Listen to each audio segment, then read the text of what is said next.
We're joined by Dr. Subramanian Swamy, BJP leader, Member of Parliament at the Rajya Sabha. Dr. Swamy, thank you so much indeed for joining us. What do you think worked in the BJP's favor this time? The magnitude of this victory has been much higher than what was anticipated. Yes, it was inevitable. It would be this kind of a tsunami, as it's being called, because this time the elections were much more on the emotional aspect of national security, fighting corruption, a national outlook for all the same. The behavior with Pakistan when they killed our Jawans, it was instantaneous, and it was our aeroplanes went in and bombed inside Pakistan. These are all new things. So I think all these things put together, there was a feeling of pride. That was one aspect. And the second is between 2014 and 2019. These 5 years, a new generation also joined the voter list. And this younger generation is getting to be, with each succeeding generation, younger generation, more and more nationalistic. And that we are watching in social media also. And so they gave the kind of the cherry on the pie, so to speak. They became a sheet anchor for us. They were catalysts. They were able to persuade their mothers and fathers, brothers, sisters. So there was a lot of invisible factors which were being missed out by the normal, our usual media. And that's why they got it wrong for quite a long time till the exit poll came. And the final result is a chemistry that has worked and not mathematics. Okay. Dr. Swamy, the economy as we speak faces some serious challenges. Firstly, jobs. What to your mind are the key economic priorities that this government needs to be addressing now? Well, I think first of all, I would say the most important thing that needs to be done to get the economy back on the rails, it is literally derailed in these last 5 years, is to give an emotional fillip. And therefore, we have to see what really would appeal. Raising interest rates is an example for fixed deposits. That would give a big boost. People have been reducing their savings because it's become, they're not able to meet their commitments. So we have to encourage them to get back to saving more. Abolition of income tax, I've been for a long time advocating. That would be a psychological boost, a huge psychological boost, because of the harassment of taxes. Our party got a bad name, our government got a bad name because of what they call as tax terrorism. Third thing is that to generate more capital formation, we have to reduce interest rates on loans. And the prime lending rate must go down to less than 9 or less than 9%. And all these are doable, and these are how you start. And then I think the agriculture sector, we should now start the long-term process of making them as exporters, because the cost of agricultural products is the cheapest in the world. But we are not able to package it, we are not able to reach it to the ports on time. There's the turnaround for ships is still taking too long, and we should have our embassies working like other embassies of other countries to market these things. So I think these are some of the things we have to start with, and the longer run we have to raise the rate of investment to the point where after some amount of capital efficiency in the use of capital, we should be able to generate 10% growth rate. 7% growth rate will not solve your unemployment problem. You need a 10% growth rate. And for that, we need to now motivate people to not only save but invest. I wouldn't give too much importance to money from abroad. but I would place much more emphasis that the Indians should get back to what they are known to be doing for centuries, that is save and save and save. Okay. Sir, as we speak, there is also an ongoing trade war between US and China that lurks in the backdrop. You alluded to the export sector. What, to your mind, are the implications on India's exports then?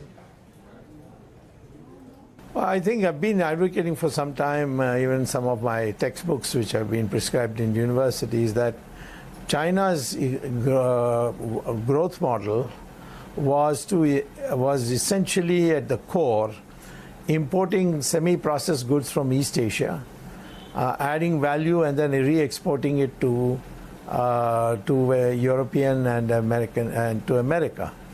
And the East Asian countries had stopped being able to directly export to Europe and America because their labor costs had gone up very substantially. So Shenzhen and Dalian and all these places, these upgrading of, the semi-processed goods being converted to final goods was done in China. China's manufacturing sector actually is very little indigenous. It's mostly foreign financed or joint ventures or Chinese companies adding value. So I thought India should be more concerned not with the US, American, Chinese snafu or their conflict, but much more to persuade the East Asian countries to come and do the processing in India. And the East Asian countries would prefer it because we got a good, strong intellectual property regime, and we also have courts, and contracts cannot be cancelled at a moment's notice. So they would like to come, but our infrastructure has been awful, and 5 years Nitin Gadkari did a lot of good work, but still in terms of smooth movement within that infrastructure, that has to be aimed at.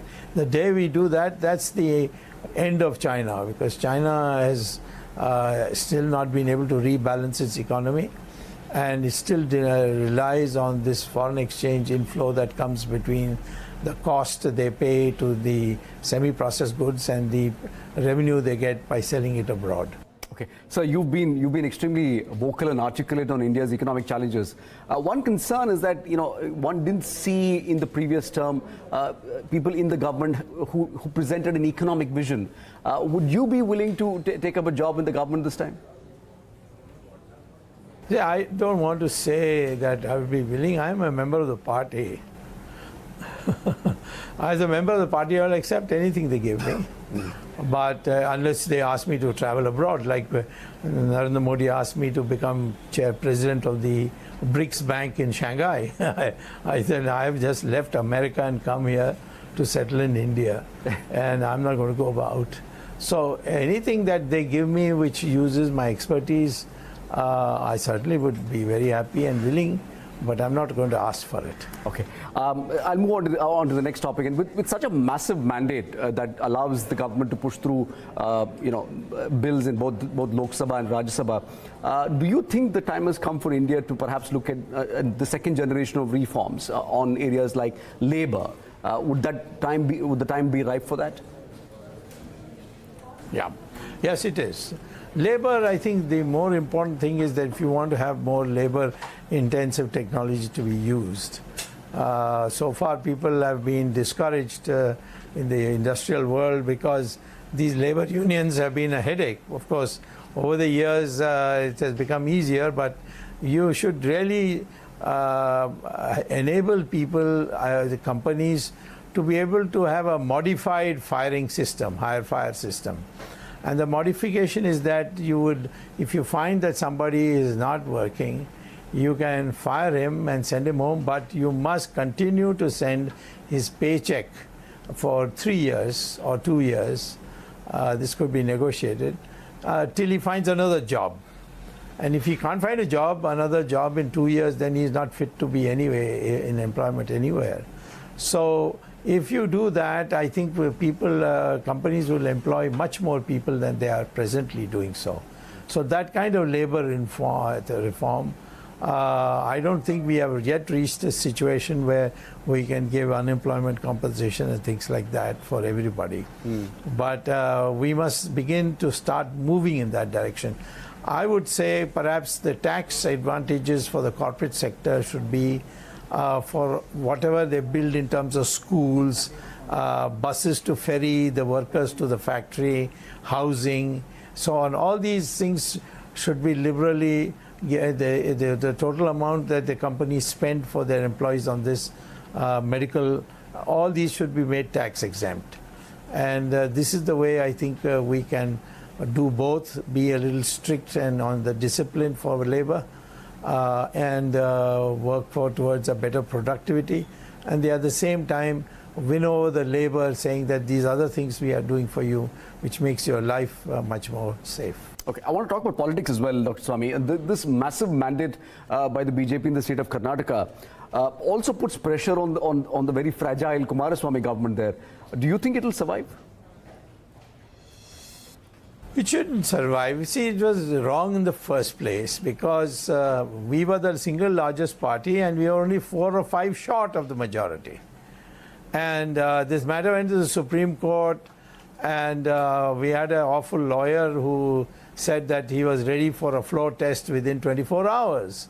The governor had given you 15 days, and we would have got the majority. But you know, there was some undercurrent. Perhaps somebody didn't want Yadurappa to be chief minister. I don't know what the problem was, but it was a very bad thing to have done. And so in that short period, you know, the people who are, I'm not talking about breaking Congress or anything, but within the framework of the defection law, I think the JDS would have had to force to come with us, and we could have had them as partners without giving them the chief ministership. So, but we missed that chance. Now it's quite clear that BJP is solid like a rock, where these people are fighting like, you know, like cats and dogs, as they say. And it's only a matter of time. It may not even take more than a week before this government falls, and our government is called to form an alternative government. Our party is asked to form an alternative government. Sir, I have time for one more question. On the more contentious issues, Ram Mandir, Article 370, do you think the Modi administration would move forward, or do you think he's likely to exercise caution? No, there's no question. The Ram Mandir is a problem solved. After this mediation proceedings, in which I was also a party, had to make a presentation, we as a ruling party, I can tell you, we don't have to wait for a court verdict at all. Narasimha Rao government had nationalized the entire land, and he used the act which he then modified into a separate act, which was used for zamindari system, where the zamindars were going to court. So to prevent the court, the Article 300A was included in our constitution, which said that government has eminent domain, which means it can nationalize any land of anybody in the public interest. So in the public interest, he had nationalized the entire land, including that disputed area. So all that the Supreme Court can do in such a matter is, if you nationalize the land, is that compensation should be adequately paid, and if it's not adequately paid, they can come to court. But the court cannot challenge the takeover of the land by the government. So the government has the 67.07 acres of land. The disputed area is only 313 acres. And I am telling my government, you don't have to ask the court for permission. It was, I don't know whose silly advice it was to tell the government that you have to take permission to hand over the land. This entire land, including the disputed land, can be handed over to, say, the Ram Janmabhoomi Nyas Samiti or Vishnu Parishad or some body like that, and say, start building the temple, and inform the Supreme Court that when you pass the judgment in the appeals that are pending before you, we will give compensation to that party who you say has the title.